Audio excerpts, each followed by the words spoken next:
State bank of India 200 साल पुराना bank है और भारत का सबसे बड़ा बैंक है। जिस बैंक के पास 48 करोड़ ग्राहक हों और वो बैंक कहे कि 21 दिनों के भीतर इलेक्टोरल बॉन्ड का हिसाब किताब नहीं दे सकता है, यह बात सभी को परेशान कर रही है। स्टेट बैंक की अपनी विश्वसनीयता है। इसके प्रबंधकों ने जब से सुप्रीम कोर्ट में अपील डाली है कि इलेक्टोरल बॉन्ड के बारे में जानकारी देने के लिए 136 दिन लगेंगे, लोग स्टेट बैंक ऑफ इंडिया का मजाक उड़ा रहे हैं, सवाल कर रहे हैं। उन्हें इसकी आशंका है कि state bank of India 16,000 crore का घोटाला छिपा लेगा। यह फैसला जिसका भी होगा उसका कुछ चेहरा होगा, नाम होगा। आज हम उन चेहरों की बात करेंगे। सुप्रीम कोर्ट ने अभी कोर्ट की अपील पर कोई फैसला नहीं दिया है, मगर इन लोगों के कारण लोगों का दिल बैठ गया है कि अब चंदे का खेल खेलने वाले घोटालेबाजों का नाम चुनाव से पहले सामने नहीं आ सकेगा। हम नाम और चेहरे की बात इसलिए करना चाहते हैं क्योंकि हर जगह बैंक का नाम और उसका लोगो ही चेहरा बना हुआ है। जैसे कांग्रेस ने यह पोस्टर जारी किया, स्टेट बैंक ऑफ इंडिया का लोगो दरवाजे का की होल है। कांग्रेस ने दिखाया है कि इसके पीछे से प्रधानमंत्री मोदी झांक रहे हैं। लिखा है एसबीआई किसको छिपा रहा है। इस तरह के लोगों से पता नहीं चलता कि इस बैंक को कोई आदमी भी चलाता है। इतने बड़े बैंक की छवि दांव पर लगाने वाले उन शख्सियतों के बारे में थोड़ी बहुत तो जानकारी आपको होनी ही चाहिए।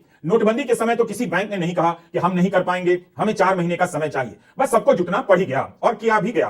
फिर स्टेट बैंक ऑफ इंडिया किसे बचाने के लिए 136 दिन मांग रहा है। इस तरह का फैसला लेने वाले ये लोग कौन हैं? आप जानते हैं कि इलेक्टोरल बॉन्ड बेचने की अनुमति केवल स्टेट बैंक को मिली थी, मगर 15 फरवरी के फैसले के बाद बॉन्ड बेचने पर रोक लगा दी गई। इसे असंवैधानिक मानते हुए रद्द कर दिया गया। मिलिए दिनेश कुमार खरा से, जो एसबीआई के चेयरमैन हैं। 2.25 लाख से अधिक कर्मचारियों वाले स्टेट बैंक के चेयरमैन कहीं से गुजर जाते होंगे तो दफ्तरों में सनसनी मच जाती होगी, कुर्सियां छोड़कर खड़े होने की होड़ लग जाती होगी। यह सब अगर नहीं भी होता होगा तब भी स्टेट बैंक के चेयरमैन का अपना रुतबा तो होता ही है। क्या यह रुतबा केवल पद और कुर्सी से होना चाहिए? दिनेश कुमार खरा के नेतृत्व में स्टेट बैंक ने जो फैसला किया है उससे इस बैंक की छवि दांव पर लग गई है। जिस बैंक में हर दिन 23,000 डिजिटल सेविंग अकाउंट खुलती हो, वह बैंक कहे कि 22,217 इलेक्टोरल बॉन्ड की जानकारी देने में उसे 136 दिन चाहिए, तब फिर उस बैंक के नेतृत्व के बारे में बात बहुत जरूरी हो जाती है। दिनेश कुमार खरा इस समय 10 महीनों के सेवा विस्तार पर हैं। प्रधानमंत्री के नेतृत्व वाली नियुक्तियों की कैबिनेट कमेटी ने उन्हें सेवा विस्तार दिया है। अक्टूबर 2023 में इनका कार्यकाल खत्म होने के ठीक एक दिन पहले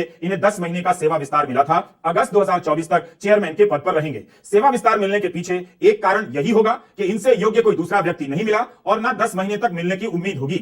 सेवा विस्तार के समय दिनेश कुमार खरा ने मीडिया से यही कहा था कि वे डेटा एनालिटिक्स पर काम कर रहे हैं। आज वही दिनेश कुमार खरा इलेक्टोरल बॉन्ड के डेटा की एनालिसिस के लिए 4 महीने मांग रहे हैं। 22,217 इलेक्ट्रॉनिक बॉन्ड की डिटेल निकालने के लिए हमारा सवाल है कि ऐसे में इनकी योग्यता पर सवाल क्यों नहीं किया जाना चाहिए? जब बैंक पर सवाल हो सकता है तो बैंक के चेयरमैन पर क्यों नहीं सवाल होना चाहिए? क्या दिनेश कुमार खरा इतिहास में अपना नाम इस तरह से दर्ज कराना चाहेंगे? जिस व्यक्ति का बैंकिंग सेक्टर में 40 साल का अनुभव हो, क्या ऐसा व्यक्ति अपनी जिंदगी भर की कमाई ऐसे लोगों को बचाने में लगा सकता है? उन लोगों को जिन्होंने चंदे के नाम पर लोकतंत्र से धंधा किया और घोटाला किया है। कई लोग स्टेट बैंक के फैसले को इस तरह से भी देख रहे हैं जैसे बैंक ने चंदे के धंधे में शामिल लोगों को बचाकर देश के संविधान की आत्मा और लोकतंत्र की पीठ में छुरा भोंकने का काम किया है। स्टेट बैंक को लेकर आलोचनाएं तीखी होती जा रही हैं। इसी संदर्भ में हम दिनेश कुमार खरा की बात कर रहे हैं, क्योंकि हम चाहते हैं कि उनकी भी बात हो, जिनके नेतृत्व में स्टेट बैंक ने इतना बड़ा फैसला लिया होगा, जिस फैसले के कारण 15 मार्च तक संविधान के साथ फ्रॉड करने वालों और हजारों करोड़ों का चंदा देने वालों का नाम समय पर नहीं आ सकेगा। तो ऐसे व्यक्ति का नाम भी लिया जाना चाहिए।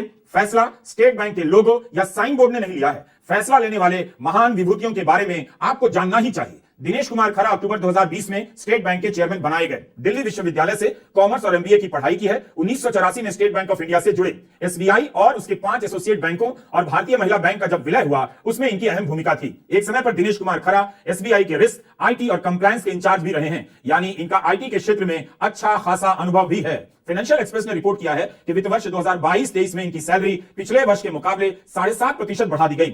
अखबार ने इनकी सैलरी के बारे में क्यों रिपोर्ट किया है, हमें समझ नहीं आया। डिजिटल कामयाबी को स्टेट बैंक बढ़ा चढ़ाकर बताता है, मगर इलेक्टोरल बॉन्ड की जानकारी डिजिटल तरीके से नहीं रखता है। क्यों नहीं रखता है? और अगर रखता है तो मिलान कर डेटा देने में 3 हफ्ते की जगह 4 महीने क्यों चाहिए? दिसंबर 2023 में सीएनबीसी टीवी 18 से दिनेश कुमार खरा ने कहा था कि हम सबके लिए डिजिटल पहली प्राथमिकता है। हमने इसमें काफी निवेश किया है ताकि हम अपनी डिजिटल क्षमता को बढ़ा सकें। स्टेट बैंक ऑफ इंडिया की वेबसाइट पर जाएंगे तो चेयरमैन दिनेश कुमार खरा का ही संदेश मिलेगा, जिसमें उन्होंने पूरा विस्तार से बताया है कि बीते वर्षों में स्टेट बैंक ने क्या क्या हासिल किया है। वे बताते हैं कि वित्त वर्ष 2023 में एसबीआई ने 1.25 करोड़ रेगुलर सेविंग अकाउंट खोले, जिसमें से 64% डिजिटल माध्यम से खोले गए। यह जानकारी भी दी गई कि 2022 में एसबीआई को IBA annual banking technology awards द्वारा बेस्ट डिजिटल फाइनेंशियल इंक्लूजन की श्रेणी में लगातार चौथी बार नवाजा गया था। दिनेश कुमार खरा जब प्रबंध निदेशक थे तब भी इन्हें 2 साल का सेवा विस्तार मिल चुका है। 2019 में प्रबंध निदेशक के पद पर कार्यकाल पूरा कर रहे थे, तब मोदी सरकार ने इन्हें 2 साल का सेवा विस्तार दिया।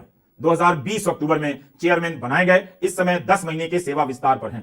स्टेट बैंक ऑफ इंडिया के प्रबंध निदेशक अश्विनी कुमार तिवारी को भी 2 साल का सेवा विस्तार मिला हुआ है। जाहिर है काफी योग्य व्यक्ति होंगे, तभी 2 साल का सेवा विस्तार मिला है। इतने काबिल व्यक्ति के होते हुए स्टेट बैंक 21 दिनों में 22,217 बॉन्ड की डिटेल चुनाव आयोग को नहीं दे सकता है। क्या इनके नेतृत्व में बैंक दिन रात लगाकर जानकारी नहीं दे सकता था?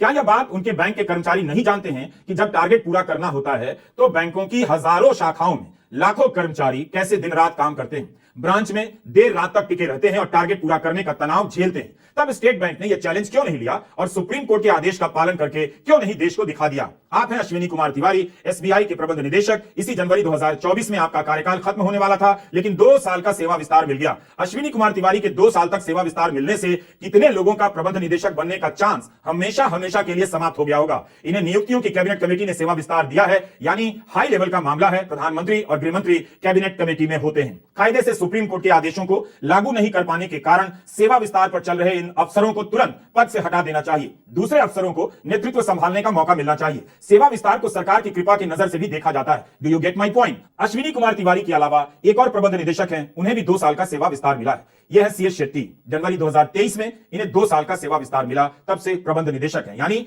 ये एसबीआई को चलाने वाले 13 सदस्यों के बोर्ड के तीसरे सदस्य हैं जो सेवा विस्तार पर हैं।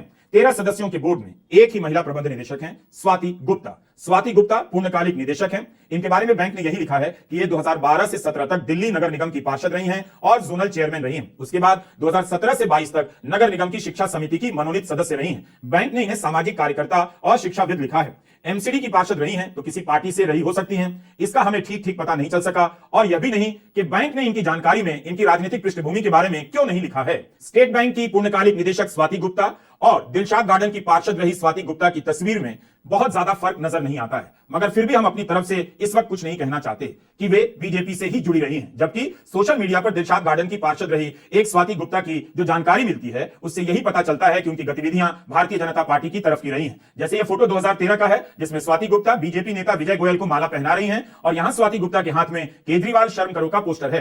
फेसबुक पर स्वाति गुप्ता का पेज है, मगर उन्होंने ही बनाया है, हम नहीं कह सकते। इस पेज में बीजेपी का चुनाव चिन्ह है, लेकिन बहुत ज्यादा गतिविधि यहां अब नहीं है। स्वाति गुप्ता जब निदेशक बनाई गई तब मीडिया में इनकी राजनीतिक पृष्ठभूमि के बारे में कोई जानकारी रिपोर्ट नहीं हुई है, कम से कम हमें नहीं मिली। हमारी जिज्ञासा अभी भी अधूरी है कि स्वाति गुप्ता का संबंध बीजेपी से है या नहीं। वैसे केंद्र सरकार को यह अधिकार है कि वह बैंक के बोर्ड में अपना एक सदस्य नियुक्त कर सकती है। जो भी है, इस बात की पुष्टि की जा सकती है कि स्टेट बैंक के 13 सदस्यों के बोर्ड में चेयरमैन के साथ साथ 3 सदस्य ऐसे हैं जो सेवा विस्तार पर हैं। हमारा सवाल है कि बोर्ड तक पहुंचने वाले काबिल लोग होते ही होंगे, फिर इन लोगों ने 21 दिनों में जानकारी जुटाने का प्लान क्यों नहीं बनाया? सुप्रीम कोर्ट का फैसला आने के 3 हफ्ते बाद बैंक सुप्रीम कोर्ट से अपील करता है, तब जब 6 मार्च की डेडलाइन में सिर्फ 2 दिन रह जाते हैं। सेवा विस्तार पर चल रहे नेतृत्व से आप हर काम में सेवा और समय विस्तार के अलावा क्या ही उम्मीद कर सकते हैं? भारतीय स्टेट बैंक ने अपनी सालाना रिपोर्ट में लिखा है कि हमारी डिजिटल एप्लीकेशन योनो पर 6 करोड़ से अधिक यूजर हैं। रोजाना औसतन 5.5 लाख लेन देन डिजिटल माध्यम से होते हैं। हर रोज 45,000 डिजिटल पंजीकरण होते हैं। रोज 1 करोड़ बार योनो पर लॉगिन किया जाता है। बैंक की सालाना रिपोर्ट में लिखा है कि आज के समय में यह जरूरी है कि ऐसी संस्था बनाई जाए जो फिजिकली सर्वव्यापी हो।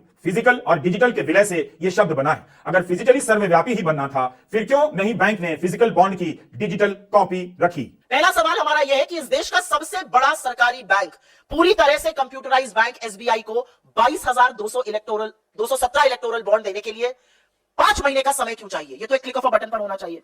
हमारा दूसरा सवाल यह है कि एसबीआई को एकाएक जब अवधि जिस दिन देना था उसके 24 घंटे पहले एसबीआई क्यों जागा? क्या एसबीआई को 25 दिन का टाइम लग गया यह सोचने में कि उनको कितना वक्त लगेगा? और यह एक बड़ा सवाल है।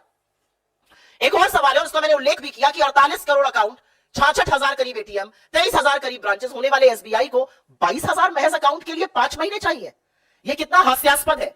एसबीआई पर प्रेशर कौन बना रहा है? इस आर्थिक अनियमितता को, इस काले धन के गोरख धंधे को कौन पनपने दे रहा था? क्यों एसबीआई पर दबाव बनाया जा रहा है? ऐसा क्या हो जाएगा अगर चुनाव के पहले ये नाम सामने आ गए? और सवाल यह उठता है कि क्या लोगों को लोकतंत्र में यह जानने का हक नहीं है कि कौन किस पार्टी को कितना और कब चंदा दे रहा है, जिससे वो देख समझकर वोटिंग के पहले अपना मन बना सके? ये पूरा गोरख धंधा है, अलायंस ऑफ एसबीआई के साथ की गई है। हम लोग शुरू से कह रहे हैं कि भारतीय जनता पार्टी इस देश के हर संसाधन, हर संस्थान, हर संस्था पे कब्जा करना चाहती है। पहले सीबीआई, ईडी और इनकम टैक्स बने नए फ्रंटल, अब लगता है एसबीआई बन गया है। और समझना जरूरी है कि कितना भी षड्यंत्र एसबीआई और सरकार मिलकर रच ले, मोदी जी ने किससे कब कितना पैसा लिया और उसके एवज में जांच बिठाई या जांच बंद करी, उसके एवज में कौन सी नीति बनाई, इसका फैसला जनता करेगी, क्योंकि जनता सब देखती और सब समझती है। रिटायर्ड कॉमोडोर लोकेश बत्रा ने आरटीआई के माध्यम से बता दिया है कि इलेक्टोरल बॉन्ड से संबंधित आईटी सिस्टम बनाने के लिए एसबीआई ने 1.5 करोड़ से ज्यादा की राशि खर्च की है। करण थापर से जस्टिस दीपक गुप्ता ने इंटरव्यू में कहा है कि वे उस बेंच का हिस्सा रहे हैं जिसने 2019 में इस मामले की सुनवाई की थी। जस्टिस गुप्ता ने इंटरव्यू में कहा है कि अप्रैल 2019 के आदेश में सुप्रीम कोर्ट ने एसबीआई से कहा था कि आप इस जानकारी को तैयार रखिए, उसका ऐसा स्वरूप हो कि जब भी आपसे कोर्ट कहे आप जल्द से जल्द साझा कर सकें। जस्टिस गुप्ता रिटायर हैं और उन्होंने कहा है कि वे एसबीआई के इस जवाब को बिल्कुल स्वीकार नहीं करते हैं और यह पूरी तरह से हास्यास्पद है। करण थापर का इंटरव्यू आप द वायर के YouTube चैनल पर जाकर देख सकते हैं। क्या आप जानते हैं कि state bank of India YONO app से हर तिमाही में 100 करोड़ की कमाई करता है? जिस बैंक की एक ऐप से इतनी कमाई हो, उसने 22,217 इलेक्टोरल बॉन्ड की जानकारी क्यों नहीं दी? क्यों उसे 136 दिनों का समय चाहिए? अनेक उदाहरण मिलेंगे जिसमें स्टेट बैंक डिजिटल क्रांति की बात कर रहा है, उसकी खूबियां बता रहा है, लेकिन जब बात इलेक्टोरल बॉन्ड की आई तो ऐसी बातें कर रहा है जैसे यह बैंक मुनीम जी के बही खाते से चल रहा है। इन्हीं सब कारणों से बैंक की नीयत पर शक किया जा रहा है, उसकी अपील को राजनीतिक नजरिए से देखा जा रहा है। इलेक्टोरल बॉन्ड के मामले में याचिका दायर करने वाली संस्था एडीआर ने कहा है कि वह स्टेट बैंक की अपील का विरोध करेगी। बैंक कर्मचारियों के संगठन bank employees federation of India ने प्रेस नोट जारी किया है और कहा है कि वे राजनीतिक मकसद के लिए बैंक के इस्तेमाल का विरोध करते हैं, मांग करते हैं कि स्टेट बैंक ऑफ इंडिया सारी जानकारी तय समय पर सार्वजनिक करे। नमस्कार, मैं रवीश कुमार।